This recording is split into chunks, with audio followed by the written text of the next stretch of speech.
Today we will discuss about types of functions. Types of functions. The first type of the function is constant function. Constant function.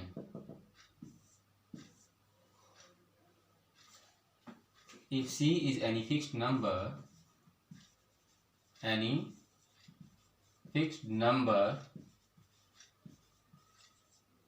then fx is equal to c.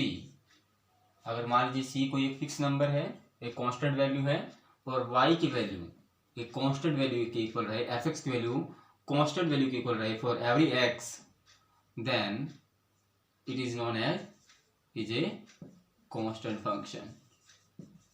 Is a constant function. x की value कुछ भी हो सकती है, परंतु y की value हर बार क्या रहेगी, एक कांस्टेंट वैल्यू रहेगी, c रहेगी. तो इसे कहा जाएगा, क्या कहा जाएगा, कांस्टेंट फंक्शन कहा जाएगा. अगर हम इसके ग्राफ के बारे में बात करें, ग्राफ कैसा होगा, let this is x axis, this is y axis, and let this is the constant value c, and for every x, भले x की वैल्यू 1 रहे, 2 रहे, fx की वैल्यू y की वैल्यू से कितनी रहेगी, एक कांस्टेंट वैल्यू रहेगी c. क्लियर. तो fx is equal to c here for every x, either x is greater than 0 or less than 0. Clear? So this is the graph of this function. Now अगर हम domain के बारे में बात करें इस फंक्शन में, तो क्या है domain? What is the domain of this function? The domain of this function is what is the value of x may be there. Any real number. तो डोमेन क्या है इस फंक्शन का, any real number. अगर कोई पूछ ले कि इस फंक्शन का रेंज क्या है, रेंज क्या है, y की वैल्यू क्या क्या पॉसिबल हो सकती है, तो a की वैल्यू हमारे पास है क्या, c. तो इस फंक्शन का रेंज तो है c, और इस फंक्शन का डोमेन क्या है, एनी रियल नंबर. क्लियर. हमने कहा था ना कि डोमेन क्या होता है, डोमेन क्या होता है, the set of all possible values of x. तो x की वैल्यू तो हम कह रहे हैं ना कि कुछ भी ले सकते हैं हम, x की वैल्यू 1 2 3 4 5 6 -1 -2 -3 -1.2, कोई भी रियल नंबर हो सकती है, परंतु रेंज क्या होगी, the range of the function is always, the value of y is always equals to c. It means the range is equals to c. Okay, so this is the range of the function. The next type of the function is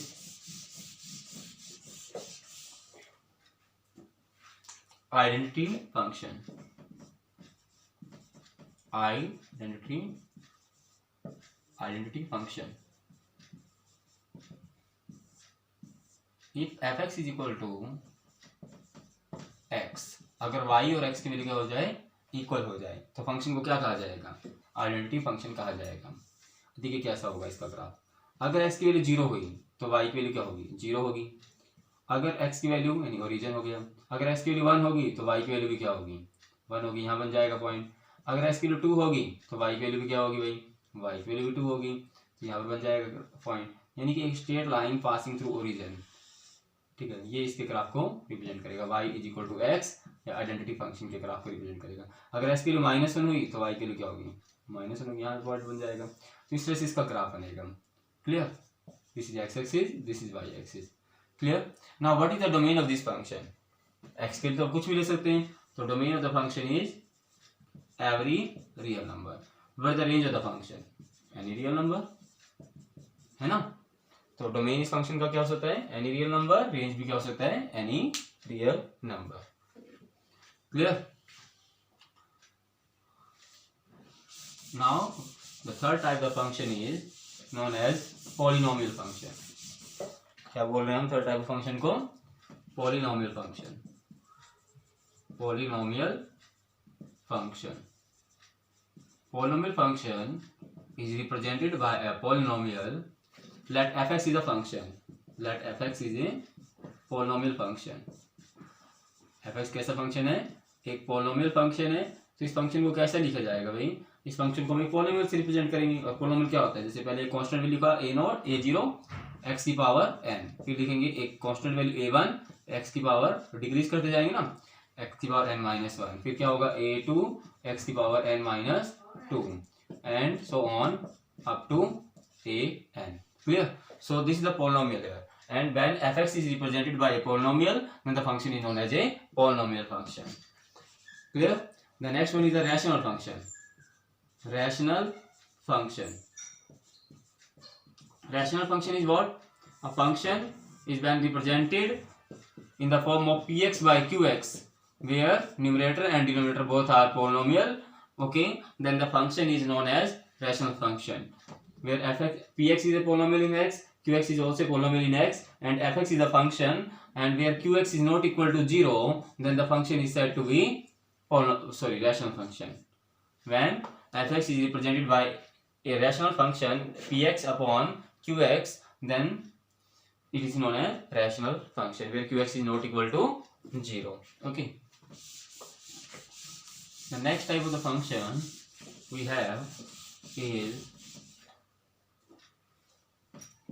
even function. Even function. A function fx is said to be even function if fx is equals to f of minus x is equals to fx. अगर कोई भी function इस condition को satisfy करेगा तो आप क्या कहेंगे, फंक्शन कैसा है, कैसा फंक्शन है, इवन फंक्शन. मान लीजिए मैंने आपसे कहा एक फंक्शन है मेरे पास एक्स स्क्वायर प्लस एक्स की पावर 4, मान लीजिए फंक्शन मैंने कहा. अब देखिए क्या है, मुझे चेक करना है फंक्शन इवन है या नहीं है. आपको फंक्शन गिवन है कि आपको चेक करना है फंक्शन इवन है या नहीं है. तो आपने क्या किया, आपको क्या करना है, एक्स को रिप्लेस कर देना है माइनस एक्स से. Replace x bye minus x. जहां भी आपको एक्स दिखाई देगा वहां आप क्या लिख देंगे, माइनस एक्स लिख देंगे. यानी आप क्या बना लेंगे, एफ एक्स के लिए क्या लिखना है आपको, माइनस एक्स का स्क्वायर प्लस माइनस एक्स की power 4.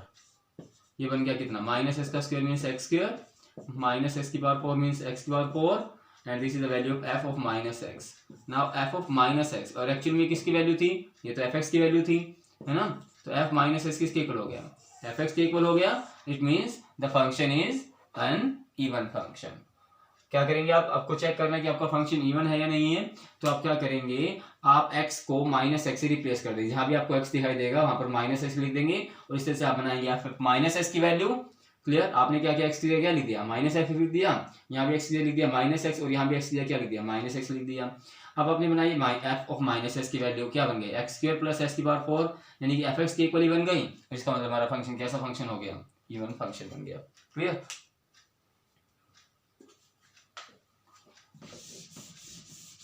The next type of the function is known as odd function. Odd function. A function fx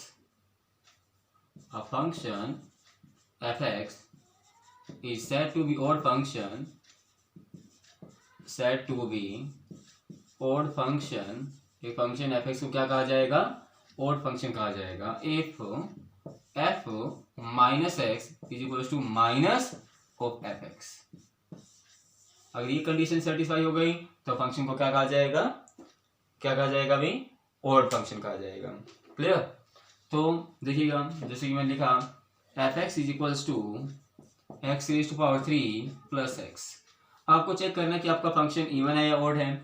आप क्या करेंगे, रिप्लेस कर देंगे एक्स को किससे, माइनस एक्स से. एक्स के क्या लिख देंगे आप, माइनस एक्स लिख लेंगे. तो क्या बनेगा, f minus x is equal to minus x का क्यूब और plus minus x.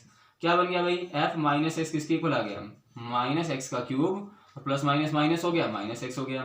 F minus x किसके इक्वल आ गया भाई, माइनस इन दोनों से कॉमन लेंगे और ये बन जाएगा एक्स क्यूब प्लस एक्स, ऐसा बन जाएगा.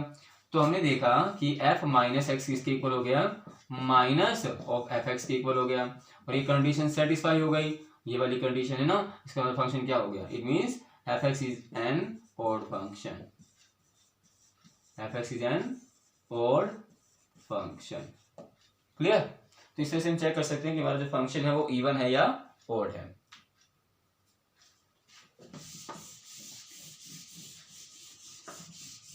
और अगर कोई ऐसा फंक्शन है दोनों में से किसी भी कंडीशन को सेटिस्फाई नहीं करता है, ठीक है, तो फंक्शन को क्या कहा जाएगा, neither even nor odd function. Clear.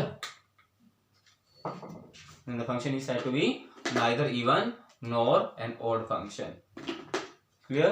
The next type of the function is here modulus function. Modulus function. Next type of function क्या है हमारे पास? Modulus function. A function fx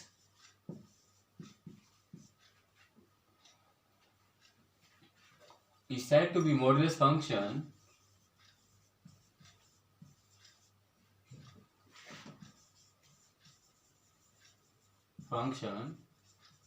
if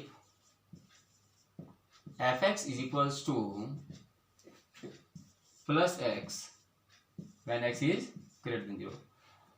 जब x की वैल्यू 0 से ग्रेटर होगी तो fx यानी y की वैल्यू है वो किसके इक्वल हो जाए? x के इक्वल हो जाए. और when x is equals to 0 the value of the function is also equals to 0. Okay, and when x is less than 0 the value of fx is minus x. या फिर हम इसको ऐसा लिख सकते हैं when x is greater than 0 or equal to 0 the value of the function fx is plus x, and when x is less than 0 the value of the function is minus x. Then the function is said to be odd function. For example, अभी देखिए मैं इसका graph बनाता हूँ कैसे बनेगा. मैं कह रहा हूँ कि अगर हम x की वैल्यू 0 से बड़ी लेंगे या 0 के इक्वल लेंगे तो हमें fx की वैल्यू किससे मिलेगी? fx किसके इक्वल मानेंगे? हम x के इक्वल मानेंगे. मान लीजिए x की वैल्यू 0 ली तो fx की वैल्यू किसके इक्वल होगी? अगर x क्या हो, हम दो केस बना रहे हैं, अगर x या तो 0 से बड़ा हो या उसके इक्वल हो और x 0 से छोटा होगा तो क्या होगा? मान लीजिए मैंने x की वैल्यू 0 ली तो मैं कह रहा हूँ कि जो मेरा fx है इस केस में x के इक्वल होगा और x कितना हमारे पास 0 के इक्वल है, तो x अगर 0 होगा तो यानी fx की वैल्यू भी 0 हो गई. अगर मैं x की वैल्यू 1 लेता हूँ तो fx किसके इक्वल? x के इक्वल, तो fx यानी y की वैल्यू क्या हो जाएगी? 1 ही हो जाएगी. क्लियर हो जाएगी ना. अगर मैं x की वैल्यू 2 लूंगा तो y की वैल्यू क्या हो जाएगी? 2 हो जाएगी. अगर मैं x को लेस देन 0 लेता हूँ, जैसे मैंने x की वैल्यू -1 ली तो fx की वैल्यू किसके इक्वल है भाई? fx की वैल्यू है -x के इक्वल, और x कितना है यहाँ पर? x कितना? -1, तो माइनस माइनस क्या होगा? +1 बन जाएगा. कहने का मीनिंग ये कि मॉडुलस कभी भी नेगेटिव वैल्यू नहीं देता है. मॉडुलस कभी भी नेगेटिव वैल्यू नहीं देता, यानी y की वैल्यू कभी भी नेगेटिव नहीं हो सकती है. हाँ, x की वैल्यू नेगेटिव हो सकती है, जैसे मैंने x के लिए यहाँ पर ली -1, तो जब मैं x को -1 पुट करूंगा तो -x इसलिए लिया गया fx को तो कि -1 को क्या बना दे? +1 बना दे. Modulus always gives positive value. Clear? कह रहा है कि इस फंक्शन का ग्राफ जो है ना वो ऐसा होता है. अगर x 0 होगा तो y कितना होगा? 0 होगा भाई. अगर x 1 होगा तो y की वैल्यू क्या होगी? 1 होगी. अगर x 2 होगा तो y की वैल्यू क्या होगी? 2 होगी. यहाँ पर बन जाएगा कहीं पॉइंट, यहाँ बन जाएगा. अगर x 3 होगा तो y की वैल्यू क्या होगी? 3 होगी. तो अगर x -1 है तो y की वैल्यू क्या हो जाएगी? +1 हो जाएगी. अगर x -2 है तो y की वैल्यू क्या हो जाएगी? +2 हो जाएगी. यानी इस फंक्शन का ग्राफ जो है ना वो वी शेप में जाएगा, ऐसे जाएगा ऑलवेज एंड ऑलवेज. ओके, हम कह रहे हैं कि फंक्शन को मॉडुलस फंक्शन कहा जाएगा. कब कहा जाएगा? कि fx जो है ना, fx हमारा जो फंक्शन है वो किसके इक्वल होगा? x के इक्वल होगा. जो y की वैल्यू, fx का मतलब y की वैल्यू है वो x के इक्वल हो जाएगी जब भी हमारा x या तो 0 से बड़ा होगा या 0 के इक्वल होगा. और when x या तो 0 से बड़ा होगा या 0 के इक्वल होगा, आइदर ग्रेटर देन और इक्वल टू 0. और when x is less than 0, जब x की वैल्यू 0 से लेस होगी तो जो fx है वो हमारा किसके इक्वल हो जाएगा? -x के इक्वल हो जाएगा. क्लियर? तो हम x की अलग अलग वैल्यू पुट करके देख रहे हैं कि fx की क्या क्या वैल्यू बनेगी, y की वैल्यू क्या क्या बनेगी. जब हमने x को 0 पुट किया तो हमने तो y कहा कि जब x को 0 लेंगे तो fx हमारा x के इक्वल होगा, यानी x की वैल्यू कितनी कही हमने? 0, तो y की वैल्यू क्या हो गई? 0 हो गई. जब x की वैल्यू को 1 लेंगे तो यानी कि इस कंडीशन के अकॉर्डिंग चलना, हमें x 0 से बड़ा है तो fx की वैल्यू किसके इक्वल होगी? x के इक्वल. हमने कहा x कितना हमारा? 1. 0 से बड़ा है ना, तो fx की वैल्यू किसके इक्वल? x के इक्वल. और x कितना हमारा? 1 हो गया, यानी fx की वैल्यू भी 1 हो गई. क्लियर? दो केस हम कह रहे हैं कि अगर x हमारा ग्रेटर देन इक्वल टू 0 हुआ तो fx की वैल्यू हमें इस फॉर्मूला से निकालनी है. किस फॉर्मूला से निकालनी है? fx is equal to +x से निकालनी है. और x अगर हमारा लेस देन 0 हुआ, जब x की वैल्यू नेगेटिव होगी, लेस देन 0 होगी, तो हमें fx की वैल्यू इस फॉर्मूला से निकालनी है. तो जैसे कि यहाँ पर देखिए x की वैल्यू कितनी है? 2 है, तो fx की वैल्यू मुझे निकालनी है इस फॉर्मूला से. तो x की वैल्यू 2 पुट करूंगा, fx की वैल्यू क्या हो जाएगी? +2 रहेगी. जब मैं x की वैल्यू -1 ले रहा हूँ तो fx की वैल्यू क्या हो रही है? -1 को इधर पुट करना पड़ेगा, -1 इधर पुट करेंगे, माइनस माइनस क्या हो जाएगा? +1 हो जाएगा. अगर हम x को -2 लेंगे तो fx की वैल्यू क्या हो जाएगी? +2 हो जाएगी. तो हम जब इन पॉइंट्स को हम प्लॉट करते हैं, जब x 0 तो y 0, x 1 तो y भी कितना 1, x2 तो y कितना 2, x3 तो y कितना 3, x -1 तो y कितना +1, x2 -2 तो y कितना +2। y नीचे होता है ना y नेगेटिव, तो ऊपर तो y क्या होता है पॉजिटिव होता है। x की वैल्यू इधर पॉजिटिव होती है और इधर x की वैल्यू क्या होती है नेगेटिव होती है। क्लियर? तो इस तरह से इस फंक्शन का ग्राफ बनेगा always. Clear?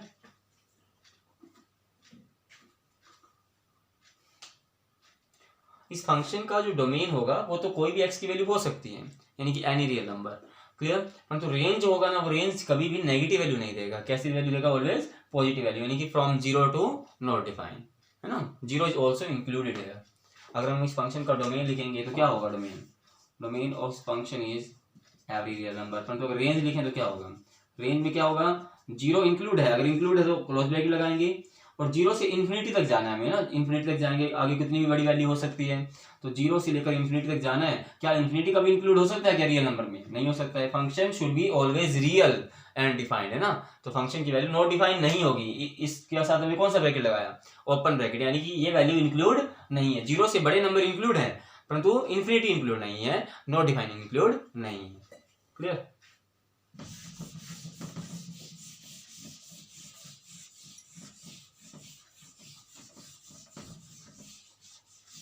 The next type of function is greatest integer function. Greatest integer function.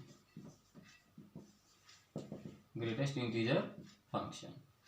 अब greatest integer function क्या है? सॉरी, मॉडुलस फंक्शन को एक बात हम क्या बताना भूल गए कि मॉडुलस फंक्शन को हम कैसे डिनोट करते हैं? किस तरह से हम डिनोट करते हैं? किस तरह से डिनोट करते हैं? fx is equals to modulus का सिंबल होता है ये, और मॉडुलस ऑफ x, ठीक है। और इसी को हमने कहा था मॉडुलस ऑफ x क्या है? एक्चुअली में -x होगा when x is greater than equal to 0, और मॉडुलस ऑफ x को हम क्या लिख सकते हैं कि मॉडुलस का सिंबल है, और when x is less then 0 the modulus of x becomes minus. Modulus का साइन हट जाएगा और ये मॉडुलस का x क्या बन जाएगा? माइनस। ये तो हमारा y है एक्चुअल में, ठीक है, y के इक्वल है ना ये। क्लियर? हाँ, और यहाँ पर हम सॉरी प्लस x आएगा, सॉरी, तो modulus x becomes plus x when x is greater then और इक्वल टू 0। मॉडुलस x की वैल्यू किसके इक्वल हो जाएगी? -x के इक्वल हो जाएगी। तो क्या हो जाएगी?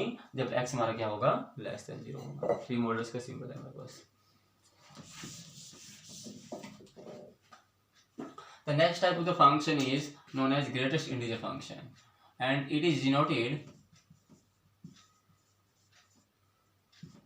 by fx is equals to, it is written as fx is equal to, ये है greatest integer function का सिंबल। एक क्लोज ब्रैकेट लगानी है और उसके अंदर हम x लिख रहे हैं, x भी लिख सकते हैं, x स्क्वायर भी लिख सकते हैं। अभी क्या लिख रहे हैं? fx is equal to this x within the closed bracket is known as the greatest integer function। Clear? अब ये वैल्यू कैसे देगा भाई? greatest integer function always gives a value either less than or equal to the given value।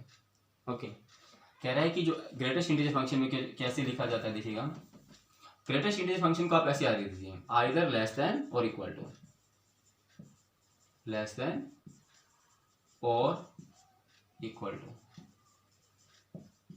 Either less than और equal to. Greatest integer function always gives a value either less than the given value, either less than the value of x और equal to the value of x।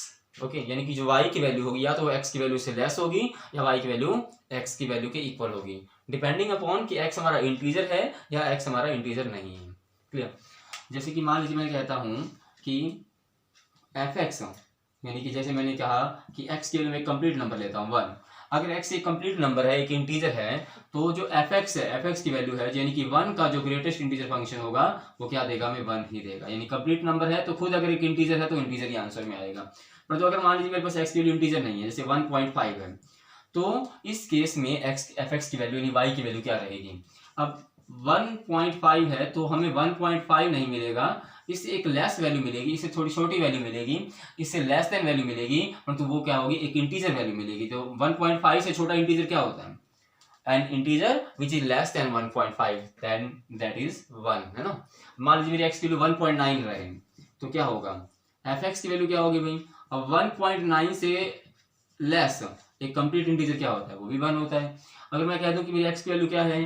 2.0 है, तो fx की value क्या होगी? 2 एक complete integer है, तो इसका जो आंसर आएगा वो क्या आएगा? 2 आएगा। परंतु अगर मैं कह दूं मेरी x की वैल्यू 2.1 है मान लीजिए, तो fx की वैल्यू क्या होगी, 2.1 से छोटा इंटीजर क्या होगा, 2.1 खुद एक इंटीजर नहीं है तो इससे छोटा इंटीजर क्या होगा, 2 होगा। अगर मैं कह दूं मेरी x की वैल्यू -3 है मान लीजिए, तो fx की वैल्यू क्या होगी, fx की वैल्यू -3 रहेगी, क्योंकि -3 इटसेल्फ एन इंटीजर। ओके, तो -3 का ग्रेटेस्ट इंटीजर फंक्शन में क्या देगा, -3 ही देगा। अगर मैं कह दूं कि x की वैल्यू -2.9 है मान लीजिए, मैं ये कह रहा हूँ -2.9 है, तो -2.9 इज नॉट एन इंटीजर। जैसे यहाँ पर मैं कह रहा हूँ कि यहाँ पर मेरी fx की वैल्यू है ये -2, यहाँ -3 और यहाँ पर हमारे पास है -2.9, तो -2.9 से छोटा इंटीजर क्या होगा भाई, छोटा इंटीजर तो -3 होगा ना, -2 तो नहीं होगा ना। तो क्या होगा, fx की वैल्यू यहाँ पर क्या होगी, -2.9 का ग्रेटेस्ट इंटीजर फंक्शन में क्या वैल्यू देगा, -3 वैल्यू देगा। क्लियर। तो हम बनाते हैं इस फंक्शन का ग्राफ। इस फंक्शन का ग्राफ क्या होगा भाई, इस फंक्शन का ग्राफ क्या होगा, देखिएगा जब इस फंक्शन का ग्राफ बनाएंगे,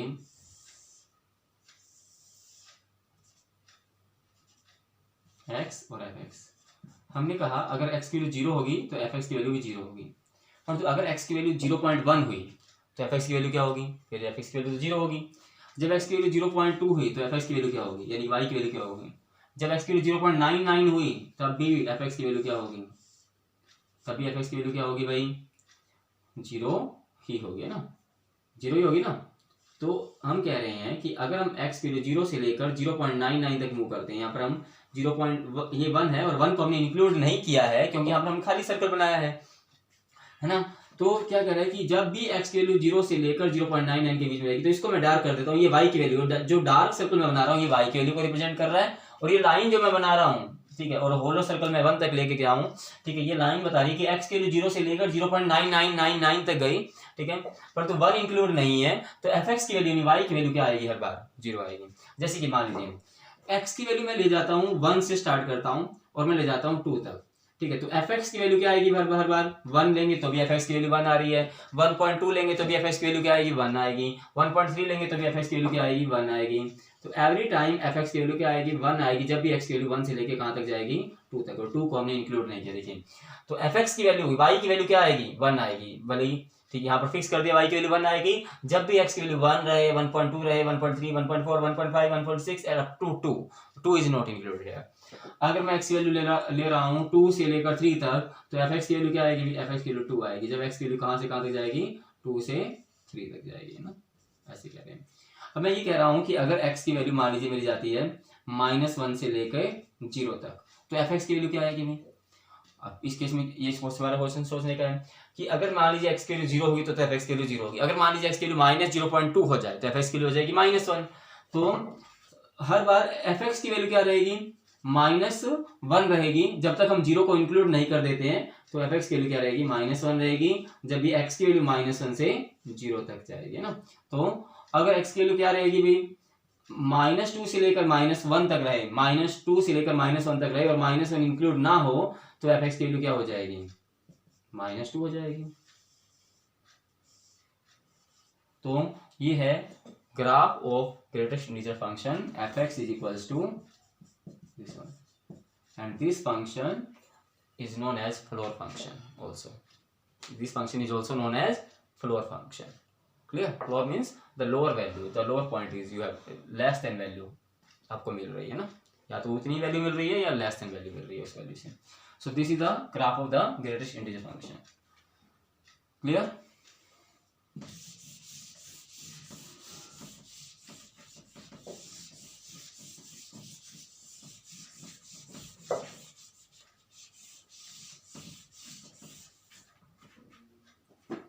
The next type of function we have is known as fractional part function.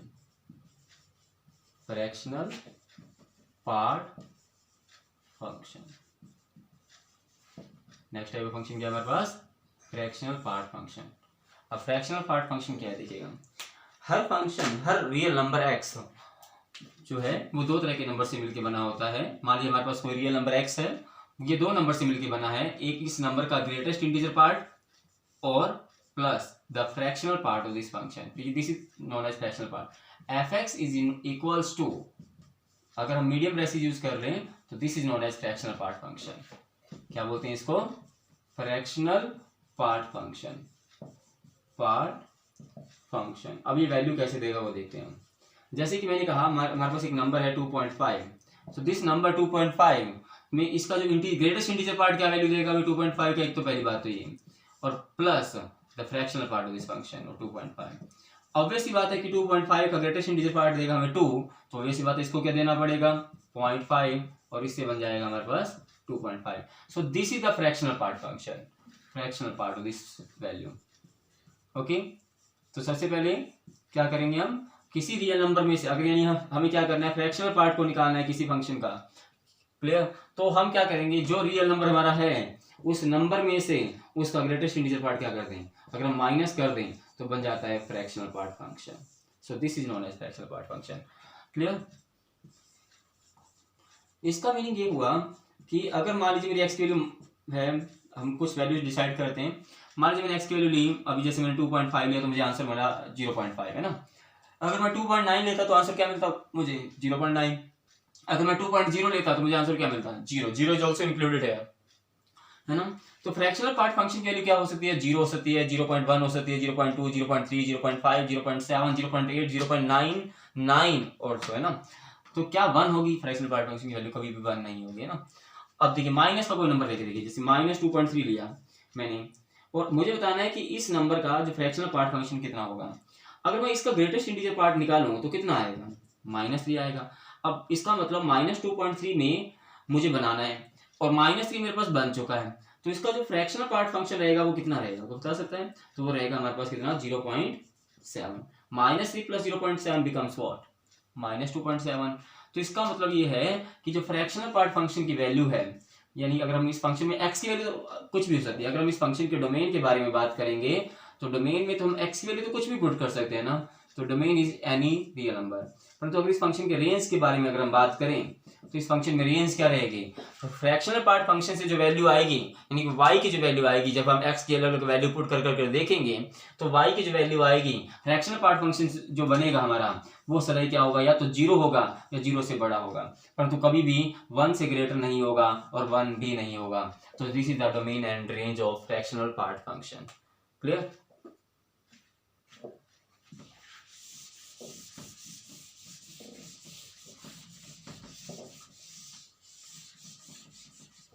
अब हम दो फंक्शन के बारे में डिस्कस करेंगे, सिर्फ आपको याद रखना है एक बार इन्हें। इससे पहले एक इंपॉर्टेंट फंक्शन और है हमारे पास, signum function. Signum function, signum function क्या है भाई, signum function f(x) is equals to what, modulus of x upon x, okay, when x is not equal to 0। और जब x की वैल्यू 0 हो जाएगी तो इसकी वैल्यू भी क्या होगी, 0 होगी। या फिर आप ऐसा कह सकते हैं, इस फंक्शन को आप ऐसा भी लिख सकते हैं कि f(x) की वैल्यू क्या होगी, -1 होगी जब भी x क्या होगा, 0 से लेस होगा, और जब भी x 0 से ग्रेटर होगा इसकी वैल्यू +1 होगी, f(x) की वैल्यू +1 की इक्वल हो जाएगी, और जब x 0 के इक्वल होगा तो इस फंक्शन की वैल्यू क्या होगी, 0 होगी। अगर हम ग्राफ बनाए इस फंक्शन का तो क्या होगा, इस फंक्शन का ग्राफ कुछ ऐसा बनेगा, इधर है x एक्सिस, इधर है हमारे पास y एक्सिस। जब x की वैल्यू 0 होगी तो y की वैल्यू भी 0 होगी भाई, 0,0 नहीं, ओरिजिन हो गया। जब भी x की वैल्यू 0 से बड़ी होगी, यानी इस साइड जब भी x की वैल्यू होगी, जैसे x की वैल्यू 1 है, 2 है, 3 है, 1.3 है, तो f(x) की वैल्यू फिक्स रहेगी, क्या रहेगी भाई, 1 रहेगी, क्लियर। f(x) की वैल्यू किसकी इक्वल होगी, 1 के इक्वल होगी, यानी y की वैल्यू 1 के इक्वल होगी। और जब भी हमारा x 0 से लेस होगा, यानी जब भी हम x इधर होगा, यानी जब x की वैल्यू -1 हो, -2 हो, -1.2 हो, तो f(x) की वैल्यू क्या रहेगी, -1 रहेगी। So here the value of f(x) is -1। फिर हम बात करें डोमेन और रेंज के बारे में, तो x की वैल्यू तो हम कुछ भी ले रहे हैं ना, 1, 2, 3, -1, -2, -3, -1.2, -2.3, -0.7, -0.9, कुछ भी वैल्यू पुट कर सकते हैं इसकी। परंतु f(x) की यानी y की सिर्फ हमारे पास 3 वैल्यू आ रही है, क्या क्या, 1, -1 और 0। तो डोमेन तो इस फंक्शन का कुछ भी हो सकता है, domain is any real number. परंतु अगर रेंज के बारे में बात करेंगे इस फंक्शन का, तो हमारे पास 3 नंबर होंगे, एक -1, एक 0 और एक क्या, +1, clear. So this is the domain and range of this function.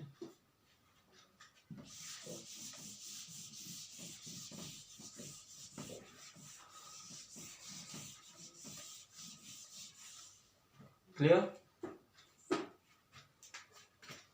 एक और फंक्शन है हमारे पास, सिर्फ इसका ग्राफ आपको याद रखना है, अभी इसके बारे में डिस्कस करेंगे आगे फर्दर स्टडीज में। एक्सपोनेंशियल फंक्शन,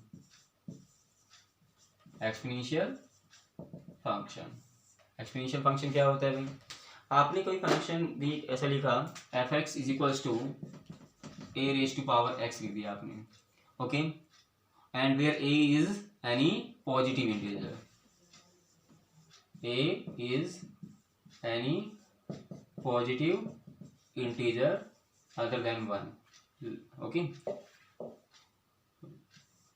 अब देखिए ए क्या है, एक पॉजिटिव इंटीजर है जो कि 1 नहीं है, 1 के पावर कुछ होता तो 1 बन जाता है ना, तो हाँ एक्स की वैल्यू इन्फिनिटी भी नहीं है यहाँ पर, क्लियर, नॉट डिफाइन भी नहीं है। अगर मान लीजिए ए हमारा ग्रेटर देन 1 है तो क्या होगा? अगर हम ए हमारा ग्रेटर देन 1 है तो इस फंक्शन का जो ग्राफ होगा वो कुछ ऐसा होगा, देखिएगा अभी हम देखते हैं। इस फंक्शन का जो ग्राफ होगा ऐसा होगा, क्लियर। क्या है यहाँ पर ए की वैल्यू क्या है, 1 से ग्रेटर है, ओके।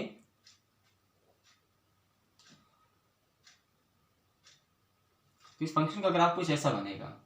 अगर हम x की वैल्यू को 0 ले लें तो any number raise to power 0 कितना होता है, 1 होता है, यानी यहाँ पर ये जो वैल्यू है ये कितनी है, 1 है, ठीक है, a raise to power 0 is 1। तो इस फंक्शन का ग्राफ x की वैल्यू देखिए यहाँ पर नेगेटिव भी ली हमने, पॉजिटिव वैल्यूज भी ली, परंतु क्या हुआ, इधर नेगेटिव x एक्सिस है ना, तो x की वैल्यू कभी भी तो कुछ भी हो सकती है, परंतु y की वैल्यू जो है ना वो सदैव कैसी होगी, पॉजिटिव होगी, कभी भी नेगेटिव नहीं होगी। तो इस फंक्शन का ग्राफ कुछ ऐसा है। जब ऐसा कब होगा, जब a की वैल्यू क्या होगी, 0 से 1 से सॉरी ग्रेटर होगी, क्लियर। a की वैल्यू 1 के इक्वल नहीं है, a पॉजिटिव इंटीजर है, 1 के इक्वल भी नहीं है, और यहाँ पर तो a की वैल्यू वैसे भी 1 से बड़ी है, और इस केस में इस फंक्शन का ग्राफ ऐसा बनेगा। यानी y की वैल्यू कभी भी नेगेटिव बनी, क्या y की वैल्यू नेगेटिव कहाँ होती है, जब x एक्सिस से नीचे होती है। हाँ x की वैल्यू अपनी बहुत सारी वैल्यू ली, x की वैल्यू तो कुछ भी ले रहे हैं ना, इधर से इधर जा रहे हैं, परंतु fx की वैल्यू यानी y की वैल्यू कभी भी नेगेटिव नहीं होगी। x is any real number here, x belongs to real number here, okay, but the value of fx यानी कि ये तुम्हारा डोमेन हो गया आप कह सकते हैं। और अगर हम बात करें रेंज के बारे में तो fx की वैल्यू क्या होगी, तो fx की जो वैल्यू होगी यानी कि जो रेंज होगा इस फंक्शन का वो क्या होगा भाई, 0 हो सकता है भाई। 0 कब होगा, 0 इंक्लूड नहीं है भाई, 0 तो तब होगा ना जब x की वैल्यू क्या हो जाएगी, माइनस नॉट डिफाइन हो जाएगी। माइनस नॉट डिफाइन होगा जैसे कि 2 की power minus not define is equal to में व्हाट, 1/2 की पावर नॉट डिफाइन। ए से बड़ी वैल्यू ले रहा हूँ ना मैं, ए की वैल्यू 1 से बड़ी ले रहा हूँ, तो किसी भी नंबर की पावर नॉट डिफाइन क्या होता है, आप याद रखेंगे क्या होता है, नॉट डिफाइन होता है, अगर वो ए वैल्यू 1 से बड़ी है तो, है ना। जैसे 2 की पावर 1 2, 2 की पावर 2, जैसे जैसे वैल्यू बढ़ेगी तो वैल्यू इन्फिनिटी को अप्रोच करेगी, मतलब 1 नॉट डिफाइन क्या हो गया, 0 होता है, ये बात याद रख लीजिए। तो इस फंक्शन का जो रेंज होगा वो क्या होगा, 0 टू नॉट डिफाइन होगा, कभी भी यानी नेगेटिव वैल्यू हमें नहीं मिलेगी in the case of exponential function, ऐसे याद रख लीजिए आप, clear.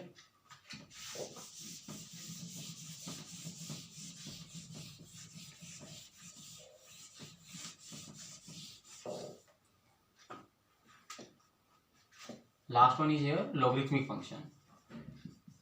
Logarithmic function, logarithmic function कैसा फंक्शन है, इसको हम ऐसा लिखते हैं f x is equals to log a की power x, log x, a is a base here, okay. और हमने कहा था कि ए की वैल्यू अगर 1 से बड़ी हो जाए, ए की वैल्यू 1 से बड़ी के लिए हमने एक्सपोनेंशियल फंक्शन को डिस्कस किया था, और तो f x is equal to log a base है इसका, और यहाँ एक्स लिखा हुआ है, तो इस फंक्शन का ग्राफ कुछ ऐसा होगा, कैसा होगा भाई, ऐसा होगा। So this is f x is equal to log x, okay. और log कभी भी नेगेटिव नंबर के लिए नहीं निकालते हैं, आपने देखा कहीं भी x की वैल्यू नेगेटिव वैल्यू ली हमने, x की वैल्यू नेगेटिव नहीं ली हमने, सिर्फ x की पॉजिटिव वैल्यूज के लिए बात की। यहाँ भी x की वैल्यू क्या है, पॉजिटिव है नेगेटिव, पॉजिटिव है ना, फर्स्ट क्वाड्रेंट में और फोर्थ क्वाड्रेंट में x की वैल्यू क्या होती है, पॉजिटिव होती है ना, और सेकंड क्वाड्रेंट में जाने के बाद या थर्ड क्वाड्रेंट में जाने के बाद x की वैल्यू क्या होती है, नेगेटिव। हाँ y की वैल्यू यहाँ नेगेटिव हो सकती है, परंतु x की वैल्यू कभी भी नेगेटिव नहीं होगी, क्लियर। तो log कभी भी नेगेटिव नंबर के लिए एग्जिस्ट नहीं करता है, logarithm of A negative number does not exist.